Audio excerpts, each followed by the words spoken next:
The night the living room wall split was the night I realized I couldn't trust my eyes. Or him. It was a hairline crack, thin as thread, snaking up from the baseboard behind the bookshelf. Lightning white against the painted gray. I noticed it while dusting, while my husband Theo was upstairs taking a call. He took a lot of calls lately. He'd walk to the far window in our bedroom and turn his back, voice low, important. When I'd ask who it was, he'd shrug and kiss the top of my head, say something like, "Just the contractor." The grant committee, the museum board. He had a never-ending bouquet of reasons. I got down on my knees and touched the crack. It flaked a little. Fresh. By the time Theo came downstairs, I had pulled the bookshelf away from the wall to see how far it went. My arms trembled from the effort. "Look," I said. "Do you see it?" He took in the chaos, the strewn books, the tilted shelf, a small avalanche of dust, and frowned the way he frowns when he's trying to be patient. "Mara," he said, "there's nothing there." "It's right." I reached to trace it. He caught my wrist gently. "You've been sleeping even less than usual," he said. "You've been on edge. It's okay. It happens." His voice was a balm I'd known for 12 years, the tone he used when he wanted me to calm down and be reasonable. "But there's no crack," I blinked. The wall looked clean as a new sheet of paper. "You pushed the shelf too hard," he went on. "You could have hurt yourself." I tried to laugh, tried to match his tone. "Maybe I am imagining things." "Maybe," he said, and kissed my forehead. He always kissed my forehead. It made me feel like a child, which I hated and loved. I brushed off my jeans and slid the shelf back, one slow scrape at a time. I didn't tell him that I had seen it again in the kitchen that afternoon. Just the smallest split near the door frame, as if the house were stretching tired limbs, or that 2 nights ago my keys had gone missing and turned up in the freezer, a single brass leaf on a bed of frost. I didn't tell him about the vinegar smell I'd noticed in our hallway around 3 a.m, sour and thin, like someone had been cleaning up a mess. "You've been working a lot," Theo said. "Your students adore you, but you push too hard." He wasn't wrong. Teaching high school English requires a quiet stamina. You spend your days talking, negotiating, clarifying, finding softer words for hard things, harder words for soft excuses. You drink too much coffee and carry the stories of teenagers home in your throat. When the bell rings at 3, there's grading until 10.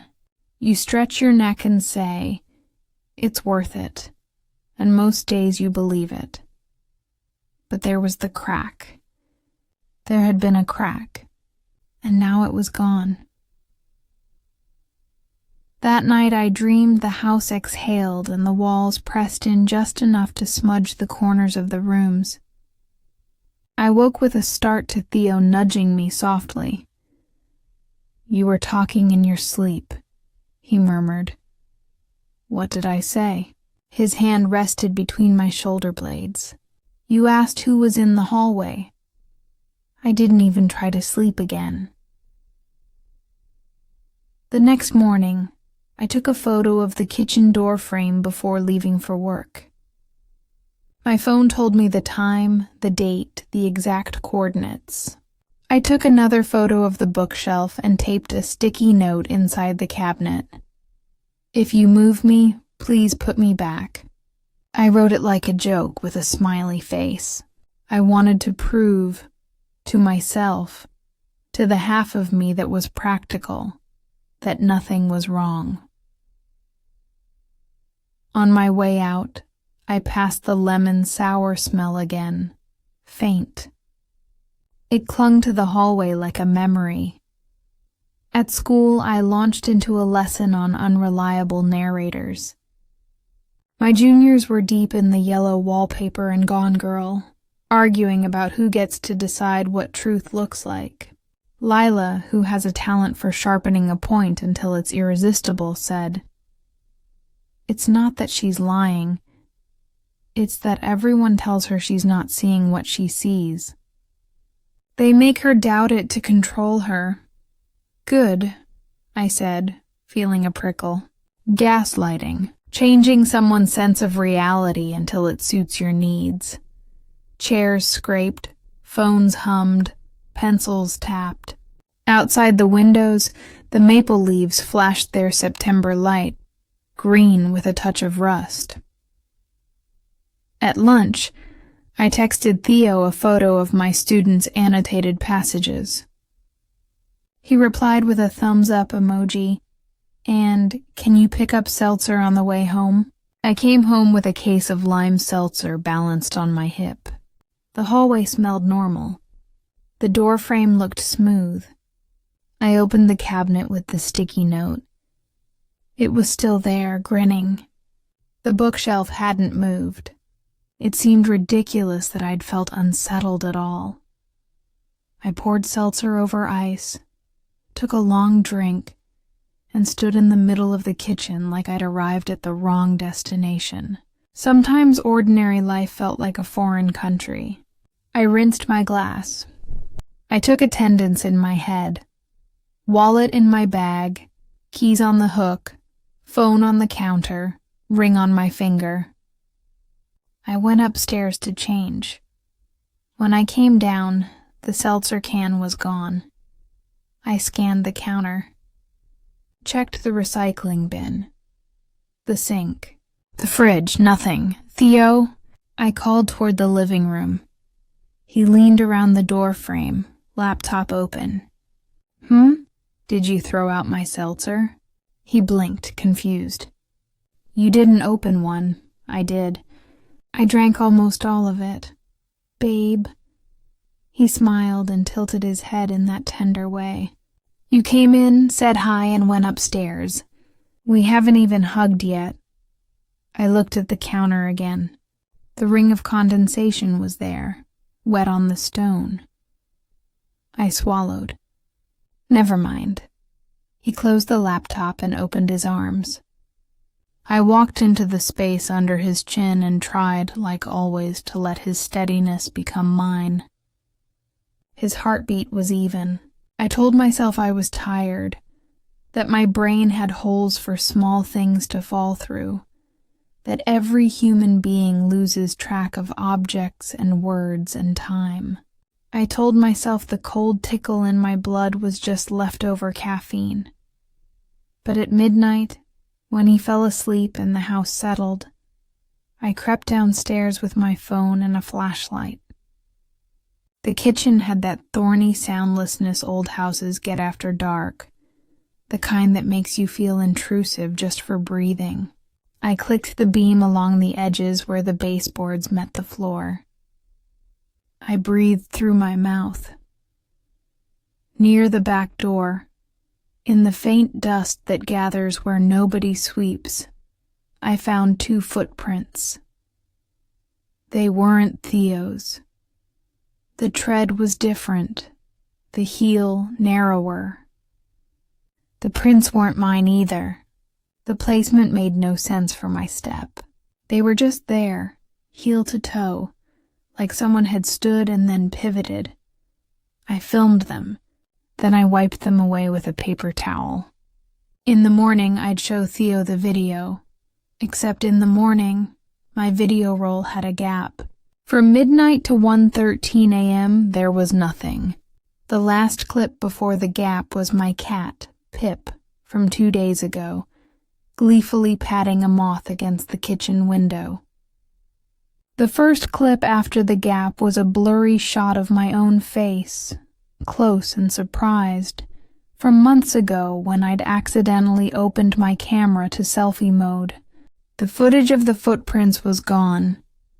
When I showed Theo the missing section, he laid his hand flat on my phone and said very gently, "You've been under too much stress." I didn't delete it. You probably didn't mean to. I didn't. My voice cracked. He looked at me as if I were fragile glass. "We should call your doctor." The doctor was pleasant. She stepped softly and her hands were warm. She asked me whether I was having trouble sleeping. Yes. Whether I had been anxious. Yes. Whether my mother had ever struggled with anxiety. Yes, and more than that. But I didn't want to get into it. She ordered blood work. She suggested therapy. She wrote a prescription for a low-dose sedative, just to help turn off the motor at night. She said a thing that stuck with me. Sometimes kindness is a trick. You have to notice who benefits when you doubt yourself. When I told Theo that, he smiled tightly. "Your doctor thinks I'm tricking you?" "She thinks anyone might." "You think I am?" "I don't know." I hated how my voice sounded. Skeptical, small, not like me. I used to be firm, sometimes too firm. In staff meetings, I was the person who asked the 3 questions no one wanted to answer. I'd shrunk these past months. I didn't want to be the problem in my own marriage, the glitch the other person had to work around. He sat beside me and took my hand. "We're okay," he said. "You and me. We're always okay." That night he made soup while I grated. It was good soup, too, and hot enough that it felt like kindness as it went down. After we ate, he filled the dishwasher and kissed my forehead. We watched an episode of a show where people renovate houses with exposed beams and improbable waterfalls. He laughed at all the right moments. He leaned his head on my shoulder. I fell asleep on the couch with my cheek against his, the glass coffee table reflecting our linked hands like a small lake. At 3, I woke alone on the couch. The lemon sour smell had grown teeth. I sat up. The house wasn't quiet. It was holding its breath. I stood and padded toward the hallway. A line of light edged the basement door. We always kept the basement light off when not down there. Always. I tested the handle. It was locked. "Hello?" I whispered, which was ridiculous. I stood at the top of the stairs and tried to listen through my feet. The house had nothing to say. In the morning, I told myself I'd dreamed it, but still, I checked the lock. The key was in its place on the hook. The light was off. I went to work.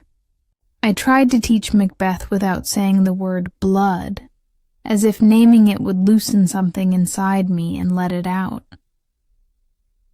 On Friday, Lila lingered after class, waiting until the room emptied. "You look like you haven't slept in a week," she said. 17 going on 40.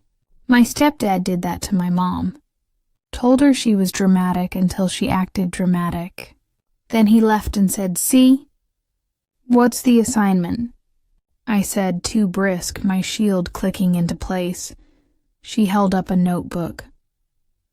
"A list of gaslighting tactics from the book, plus one you've seen in real life." "Ah," I said, smiling despite myself. "You are determined," she shrugged. "My mom's cool now. She learned to write everything down." She thumped the notebook, made a ledger, kept it simple. Date, what happened, the story he told, the facts. You should try it. I put a hand over my heart. Thank you for caring for your sleep-deprived teacher. Now go to chemistry. After she left, I stared at the board. Then I drew a table. Date, event, my perception. His version. Evidence. I tried not to feel like a parody of myself as I copied it into a spiral-bound notebook. That night, when the house drew its shoulders up, I stayed awake with a book in my lap and the ledger open beside me. At 12:36 a.m., the basement light came on. The narrow rectangle of glow under the door was unmistakable, like a small mouth exhaling. I picked up my phone. I filmed the line of light, the clock, my face saying, "It's 12:36 a.m. on Friday. The basement light is on. The door is locked." Then I filmed my hand unlocking the door, opening it, and aiming my phone down the stairwell. The basement stairs were steep, the wood worn to a smooth sheen by 100 years of feet. I hated basements. They felt unburied. Our basement was worse than most. Low ceiling, stacked boxes, a workbench left by the last owner, a stranger's name carved into the wood. I went down. The light above the workbench glared. The space smelled like vinegar and something burnt. "Hello?" I said again, and immediately felt silly again. No answer. But on the workbench, where a random scatter of tools usually sat, was something new. A small black device, like a square bottle cap with a blinking red eye. I recognized it from a training the district made us do last year. A nanny cam. Not a camera and a stuffed animal, like in movies. A stick-anywhere spy eye. Wi-Fi connected. Recording stored who knows where. I stared at it until my heart stuttered. I reached out and turned it to the side, covering the lens with my palm. Then I unplugged it. Upstairs, I set it on the kitchen table under the light like a specimen. I filmed it. I Googled the model number. The videos I found were cheerful. "Keep your home safe. Check in from anywhere." I added a page to the ledger and wrote, with a shaking hand, "Basement Nanny Cam. Unplugged. 12:40 a.m. I didn't wake Theo. I wanted to. I wanted to shake his shoulder and say, "Explain this." I wanted him to say, "Of course I put it there because of the raccoon that got into the crawl space." I wanted him to say, "Don't worry, it isn't what you think." I wanted him to say anything that made me feel like a person again, not a spotlighted animal blinking into the dark. I left the camera on the table. I went to our bedroom and lay down, fully awake, braced against the weight of morning. When I came downstairs after the sun and the birds and the trash truck, the camera was gone. The table was clear. There was a vase of daisies in the center, which I hated because it made me feel mean to resent flowers. "Morning," Theo said, pouring coffee. I looked at his face. I tried to find a smear of guilt. I found a toothpaste-bright smile. "Did you come down in the night?" I asked. I got water at 2. "You were snoring, which was frankly adorable. The basement light was on." "Oh?" he said pleasantly, the way people do when they're only somewhat listening. "There was a camera." "A what now?" "A camera." I said it slowly in case the problem was my tongue. "On the workbench. A nanny cam." He laughed, like I'd told a joke that wasn't very good. "We don't have a nanny. I held onto the counter. Theo, stop. He put the coffee down and really looked at me, eyes soft and eyebrows slanted in concern. Mara, honey, I love you. You need sleep. I showed him the ledger. He read the words like they were a poem that wouldn't resolve. He touched the page. Then he touched my cheek. You're scaring me, he said. Good, I said, and surprised us both. I taught my classes like I was holding onto the side of a boat in a storm. I told teenagers to put their phones away while mine burned in my pocket.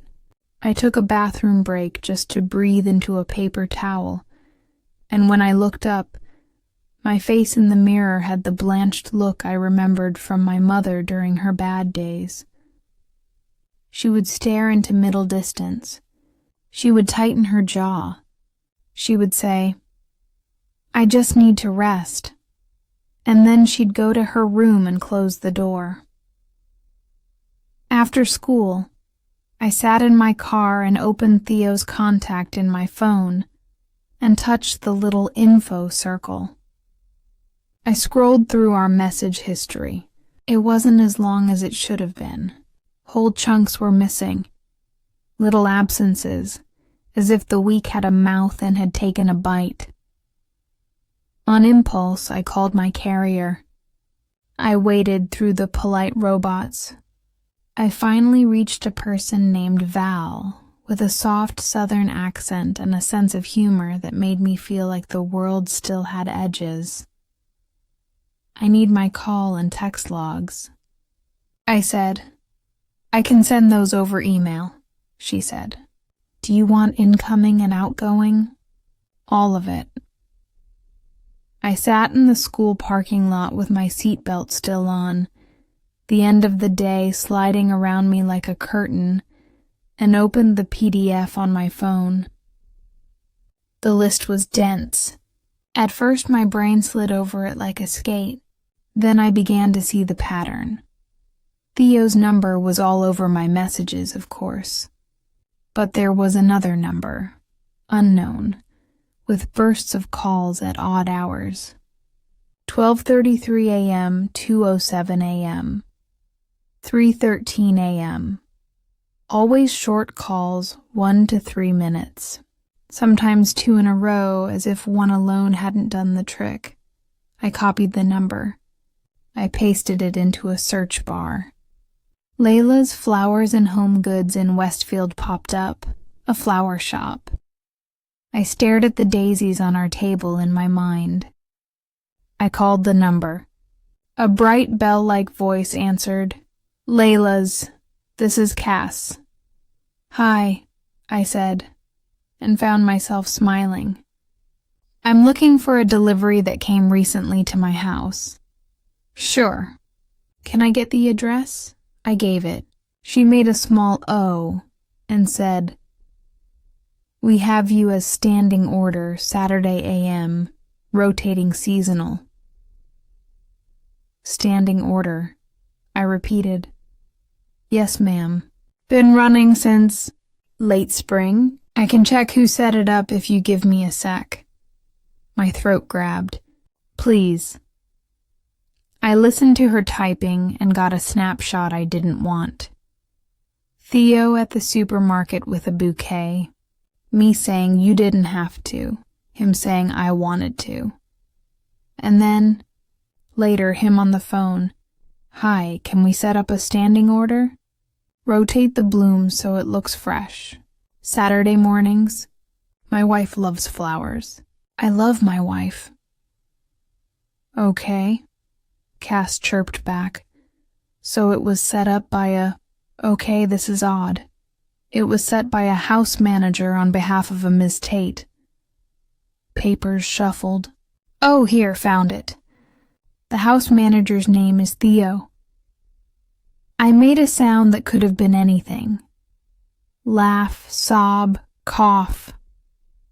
Sorry, I managed. One more question. Do you deliver anything else? Sometimes. Candles, notes, chocolates. Notes? She hesitated. The sound of a decision. We only keep copies if the client asks. Yours do have copies. She took a breath. Is everything okay? Could you read me the last note? I asked. Another decision. It says, she read, you are safe. You are loved. You can relax. Signed T. I ended the call. I sat with my forehead pressed to the steering wheel and counted backward from 100 until I could feel my hands again. The ledger got a new page. Standing flower order. Notes, you are safe. You are loved. You can relax. I added the dates and the phone number and the name of the shop. I wrote without stopping, as if too much motion would make the truth evaporate. In the next column, his version, I left a blank space. I wanted to see what story he would tell. That night, I put the nanny cam, because it was back, tucked neatly into a bowl on the hall table like it had always been there, on a stack of books, facing the kitchen. I didn't plug it in. I just let it sit, a fake eye. I set my phone on the counter under it and hit record on a time lapse, the way my students do with cloud videos. My hands shook but held. I wrote everything down. At 12:11 a.m., a click. Not the basement light. The back door. It sounded like relief, an exhale, a hinge sighing. I froze on the couch. Theo was beside me, asleep on his side, hand flung out, chest rising and falling with cartoon innocence. The click came again, softer, like someone easing a door back into place. I stood.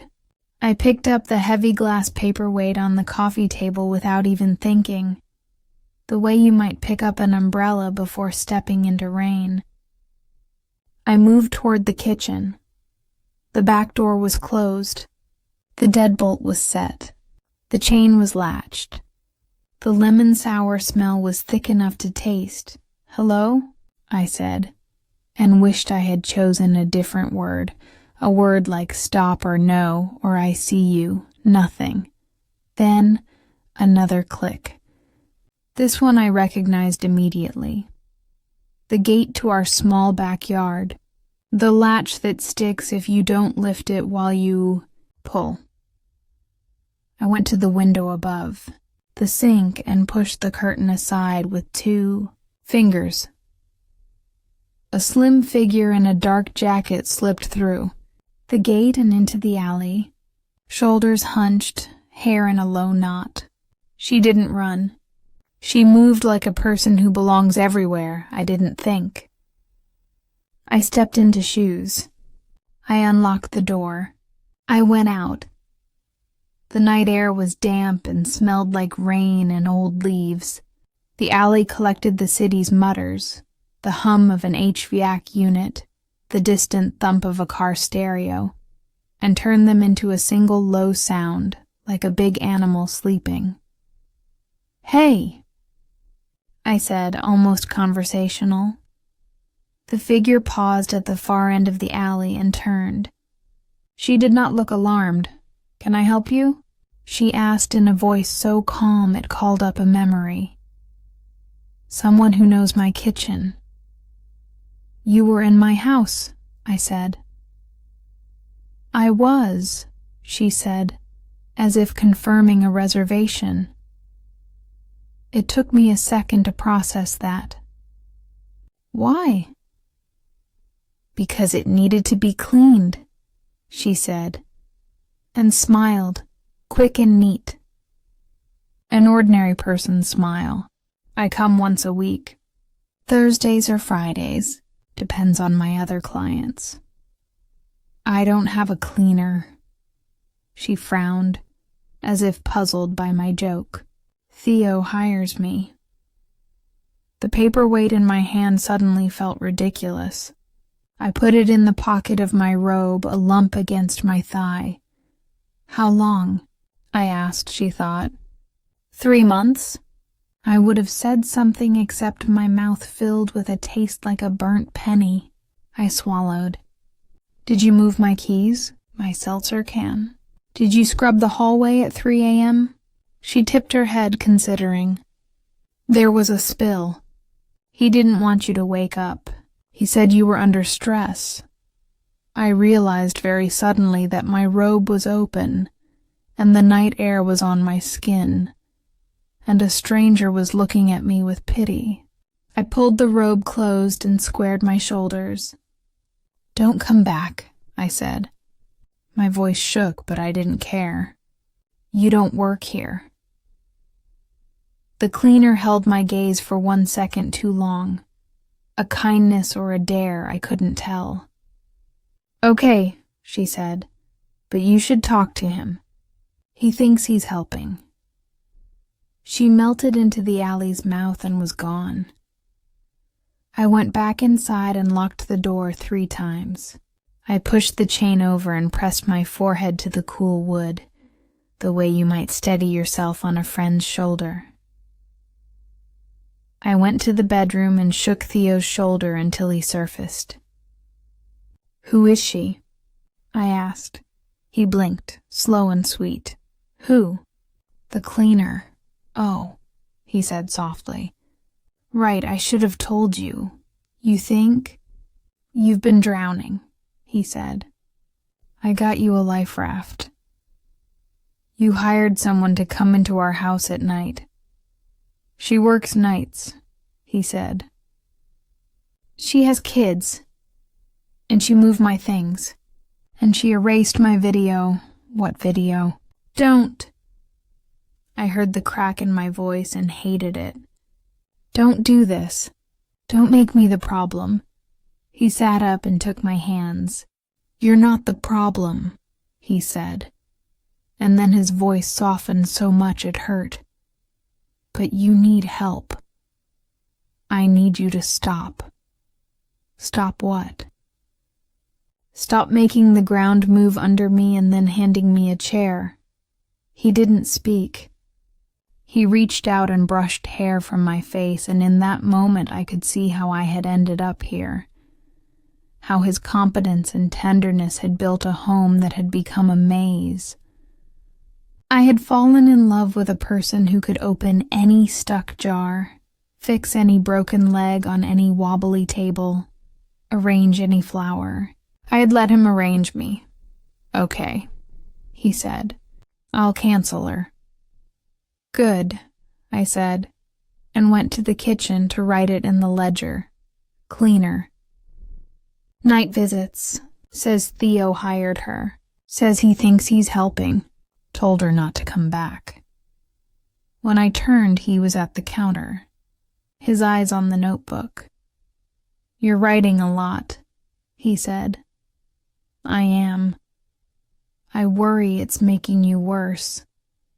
It's making me sane. He nodded, as if filing that away. He kissed my forehead. I flinched. On Sunday, I went to my sister's. Nina has a small boy who believes the world is a set of gears he can disassemble, and a wife who stores patience like rainwater. Their house is chaotic and warm. There is always laundry on the couch, and a pot of something simmering, and a weedy backyard that the boy patrols, accusing sticks of being wands. She looked at my face and said, "Oh no, I'm fine," I lied. She put a mug of tea into my hands and said nothing for 5 minutes, which has always been her greatest gift.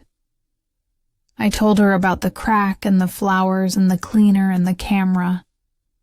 I showed her the ledger. She read it like scripture.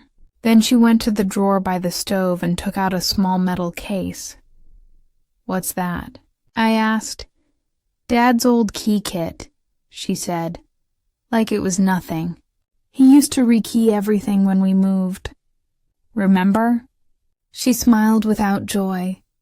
He said it was about safety. It was about control. My stomach clenched. Nina! You're not crazy, she said. You're careful. There's a difference. I folded into her shoulder the way I used to when I was 10 and she was 12, and Dad had that look that meant Mom would disappear into her room for 2 days. She smelled like curry and hand soap and fabric softener. If I change the locks, it'll be a war, I said into her shirt. If you don't change them, she said, it'll be a siege. I took the kid home. I changed the locks while Theo was out running errands. When he came back with groceries and a story about the longest line in the world, he found me on the porch with the old deadbolt in my hand. He stopped, his face open, then closing. What are you doing? He asked, careful. Keeping us safe, I said, and I was pleased to hear how simple my voice sounded. I don't have the time for this. You'll have to make time. His eyes softened again. You're not yourself, he said like an incantation. I'm exactly myself, I said. That's the problem for you. He set the groceries down with more force than necessary. A lemon escaped and rolled across the porch boards. He watched it, breathing. You're tired, he said. You're making mistakes. I'm trying to help you so you don't lose your job. My job? You forgot to submit the field trip forms. You left your laptop at school last week. You've been off. He softened it, but the blade was there. I'm allowed to be off, I said. My house is haunted. He smiled, despite himself, a quick flash, and I hated him for it. It isn't haunted. It's messy. It's both, I said, and I'm cleaning it. He picked up the lemon and rolled it back to the bag. I love you. I know, I said. I need you to stop loving me like a lab experiment. He winced and went inside. I sat on the